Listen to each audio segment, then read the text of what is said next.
Hi everyone, this is Ramalinga Prasad Kuppa. Welcome to my channel, Pharma World. Today's topic is Analytical Method Validation, Part 1.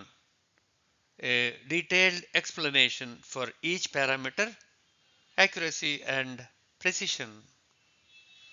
Analytical method validation is a significant part of the process validation. Process validation includes production processes validation, cleaning validations, and analytical method validations. All the three must be completed before the product is released on the market. Since the analytical method validation contains elaborate evaluation of various parameters to establish the suitability of the test method, it is decided that it may be presented in several parts.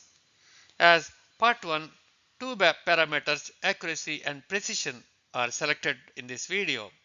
The other parameters will be discussed in coming up videos. Let us start. Analytical method validations strategy. Analytical method validation (AMV) is a significant aspect in pharmaceutical manufacturing process validations. Analytical method validation establishes the suitability of the test method to evaluate the quality attributes of the article by various quality parameters. Unless the test method is validated, the results obtained cannot be taken for granted for establishing the quality of the article to release to the market. So there should be a clear strategy on the analytical method validation along with other process related validations. Most of the analytical methods adopted for routine testing for release of the product are from compendia. The compendia, USP, EP, or any other valid pharmacopoeia includes the test method only after validating the method, reviewed by expert review committee, and approved for inclusion in the compendia. There is a clear reference in the USP chapter 1225 which prescribes that according to 21 CFR part 211 194A2, users of analytical methods described in USP are not required to validate and reliability of these methods but merely verify their suitability under actual conditions of use. Also, this information harmonizes to the extent possible with the ICH documents on validation of analytical procedures and the methodology within the EC, Japan, and the USA. The compendial methods should be verified as per USP 1226 chapter or equivalent. So the verification of the validated test method is done as per USP 1226 or any other equivalent guide. Strategy for selecting critical parameters for verification aspects is well described in the chapter. In-house developed analytical methods should be validated as per USP 1225 or equivalent. Other than the methods that are incorporated in the compendia, they should be validated as per USP chapter 1225. Method transfer is done as per USP 1224 chapter. Method transfer is another important exercise for transferring a test method to another location is explained in the USP chapter 1224. We will discuss more on this on another occasion. The requirement. Understanding this table is important. For each category of the test, the requirements are different. Category 1 is for quantification of major components of bulk drug substances. Category 2 for determination of impurities in bulk drug substances or degradation compounds. Category 3 is for determination of performance characteristics like dissolution, drug release, etc. and category 4 are for determination of identification of the substances.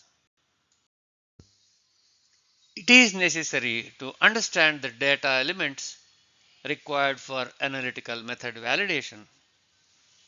The strategy for selecting the parameters for validation must be understood well. In the table above, DL and QL are not required to be established for category 1 because these two are not relevant for SA determination. Generally, SA will be at 98% to 100%. DL and QL are necessary to establish very low levels of impurities. Since SA will be high at almost 100%, DL and QL are not relevant. So the table indicates that it is not required to include in validation program. Category 2 is for determination of impurities. Since impurities are at lower levels, QL is also necessary to be established. For quantification purposes, DL is not required to be established. Category 2 has two stages. One is quantification and the other is qualitative. For quantification, the minimum amount that can be determined accurately and precisely is QL. DL will only confirm that there could be insignificant amount below the threshold limit. So DL is not relevant. This you can find under category 2 quantitative on the table. For limit tests in category 2, only selectivity and detection limit are adequate because there is no quantification for the limit test. However, DL is necessary to establish the minimum amount that could be identified. So for limit tests, obviously specificity must be established and detectability also must be established. Hence, only these two parameters are included in the validation program. For category 3, only precision is adequate because it is only to establish the performance characteristics of the method. So only precision parameter is adequate in this category because precision is the only requirement in this kind of category 3 requirements. For category 4 identification test, it is only required to establish the selectivity parameter. The identification of the article must be specific and unambiguous. For identification tests, only detection limit is adequate for this category 4. There is a rider with asterisk mark. In certain cases, other parameters may also need to be established. However, it can be justified scientifically the necessity for these additional parameters. Accuracy. Accuracy is defined as the true value. So let us start with the first parameter, accuracy. Accuracy is the value closer to the true value. It is closeness of the result obtained to the conventional true value. How do we establish this? Let us see. For API, the sample result is compared with the reference standard with known purity. For APIs, the results are compared with that of a standard of known purity. The standard preparation is spiked with additional amounts of API at 50%, 100%, and 150%.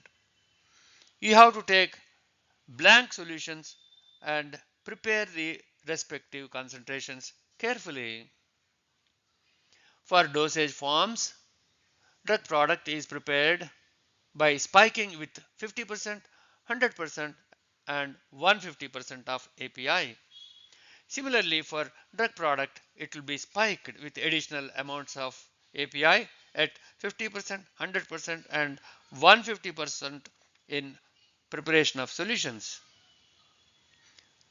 Recovery must be between 98% and 102% for SA.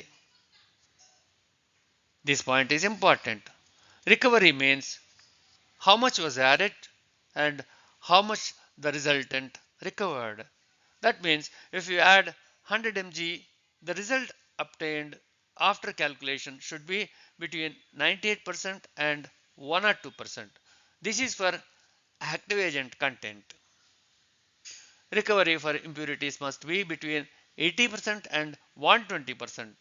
So for impurities, the limit is between 80% and 120%. Methodology.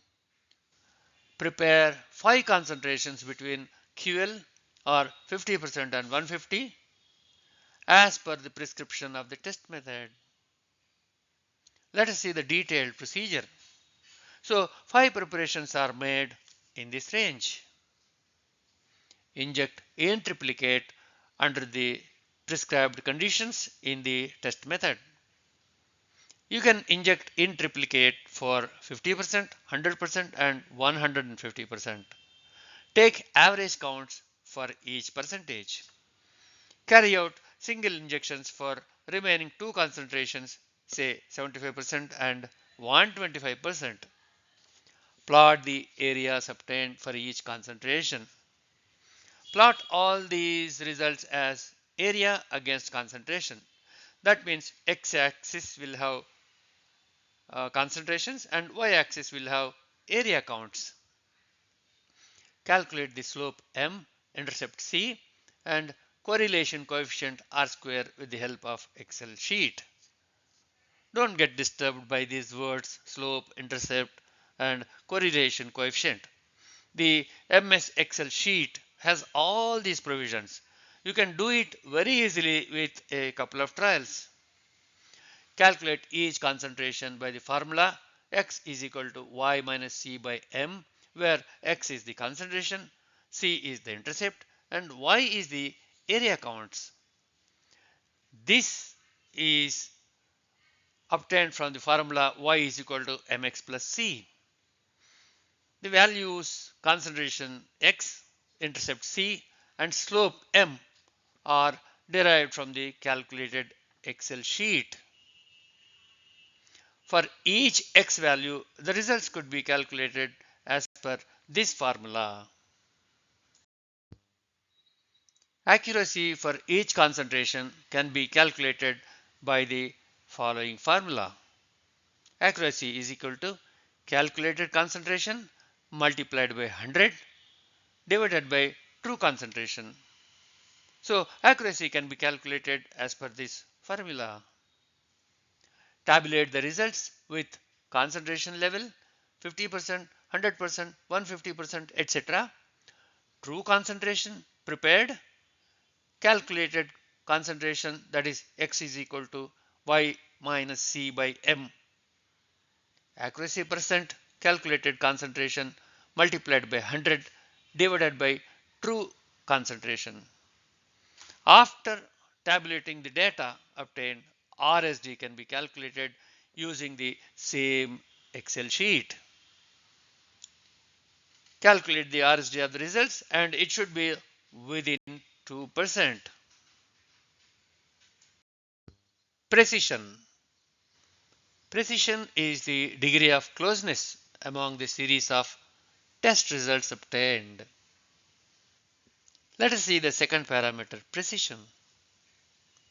Precision is established as method precision, intermediate precision, and reproducibility. Method precision repeatability is established by injecting 6 times from a homogeneous sample test concentration preparation from a single batch by the same analyst. The results obtained, tabulate the data from the 6 replicates in MS Excel sheet to calculate the RSD with statistical tools in Excel sheet.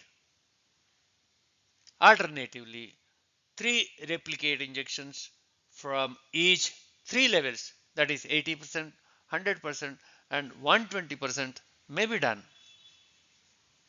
Here the data is from 9 injections in total. You can do either of these two. The RSD of the replicates is calculated with the help of the Excel sheet. For SA, RSD may be assigned at not more than 2%, and for impurities, the value may be at not more than 10%. So these are the limits that can be assigned for RSD. Intermediate precision is established by testing the sample on multiple days, multiple analysts, and multiple equipment. Intermediate precision is done this way. Acceptance criteria will be same as explained in the previous slide. Reproducibility, that is the inter-laboratory precision, may be established during the method transfer.